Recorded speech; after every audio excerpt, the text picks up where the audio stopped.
morning, everyone, and I hope I can give you your expectation today with me. Thank you guys for investing your time to come over here. I know some of you come from a different places. I've been here since Wednesday, so can't complain. So my topic today is what does a good group leader looks like. And I believe that all of us here as an EVP been to this group leader position before. So to become, let me just work it out how the slide works out. Is it I have to click down? Tell me what. Yeah. So the first one, I do believe that group leader is the highest position, part-time position, which is 70%, right? 70%. Will you agree that group leader is a 70% part-time? Now, first is having an EVP mindset.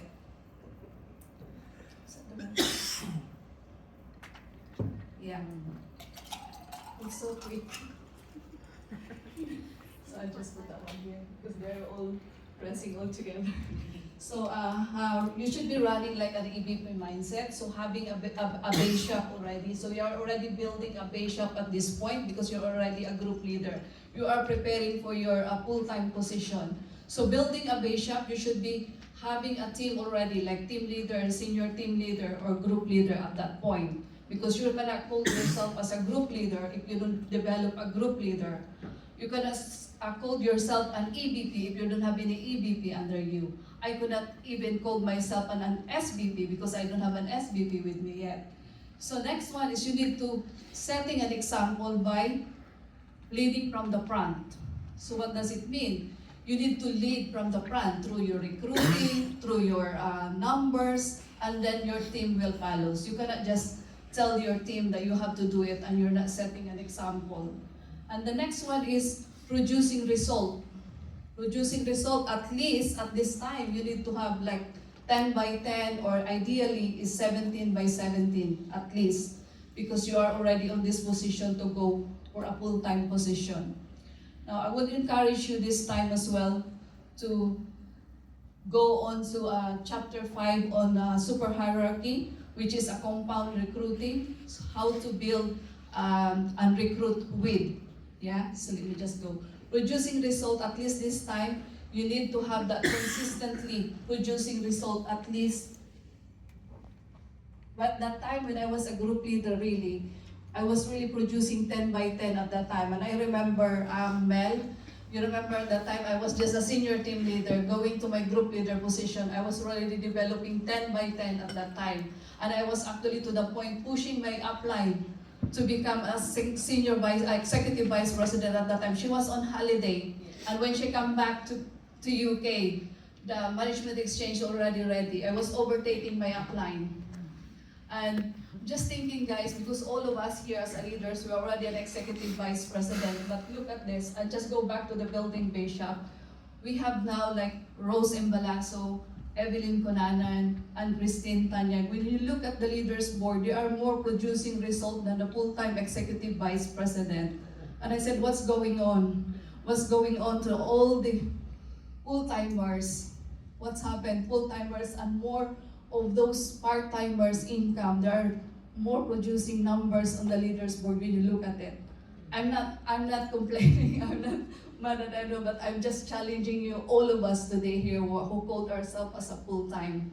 Because when I look at this, so many group leaders now are actually producing result than full-timers. So now I just want to read this quote. If you want to be an EVP, then act like an EVP. Are we acting like an EVP here, all of us? So now, if you actually produce result that will lead you to promotion in motion, because you are now producing result that will lead you to promotion in motion. And what happened next? You are now producing at least 3 team leader a month. So if you build that consistently at a team leader a month, that will actually give you a group leader factory. You have now more leaders under you now. If you do that consistently, promotion and motion, that will actually develop a group leader factory in your team. And what will happen next? the duplication will happen. Automatically, by default, you will have loads of leaders. Now, what happened next? If you develop, if duplication happens, you are now building like an EB. Now, at this point, you are now developing an independent leaders, at least, ideally, is 7 to 10 key leaders under you already, because you are now developing that leaders. Now, what will happen? You will now develop a field trainer as well, that they are ready to go full-time, executive vice president. And what will happen to that? Understand the management exchange. They are now ready for the franchise cost to go full-time. Next one is, someone actually asked me yesterday from the FSC, what does double O means? Anyone? Yeah. It's actually, if you master, that's not oranges, by the way. It's the ownership and overrides. So let's say, for example, I'll just get an example with McDonald's. Imagine if you have 10 McDonald's franchise at the moment, and you are overriding all those 10 McDonald's franchise. It's like having 10 executive vice president under you, and you are all overriding all those 10 executive vice president. You have 7.5 for all those executive vice president. What will happen? Now, it's just money just coming in, even though you're not around, right? Yeah. It's not an overnight success, but I remember this when I was a group leader, going even though to my early stage of executive vice president, and this conversation actually changed my mind when Steve came to my office in Portsmouth and have this serious conversation with him, because mostly of the time I was actually building a personal business, like personal submitting business is all my personal. But Steve had that conversation. Dolly, stop building a boutique. Yeah. Did you remember that, Steve? Yeah. So stop building a boutique. You need to start developing a franchise business. And I said, oh, hang on a minute. Yes, am I just running a boutique? Because mostly it's my personal sales.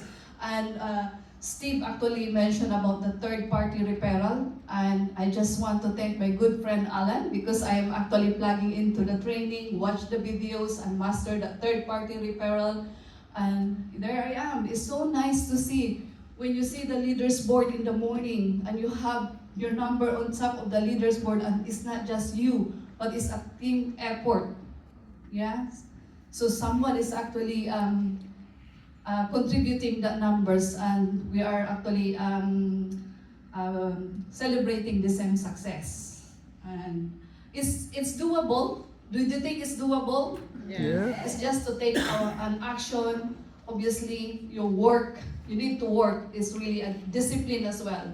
If you said about discipline, someone actually asked yesterday with our conversation that when I came to the business, I don't drive, you know. I travel to London, and there's no Zoom at the time.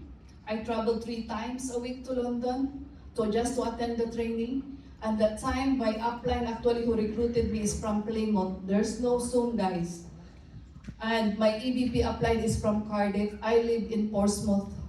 And there's no way I could not call my upline from Plymouth to teach me all of this, how to start with my business. But I learned it because I have that ambition to go for success.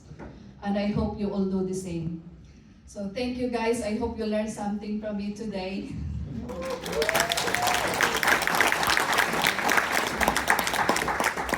Thank you, Dolly. Now, I have a question.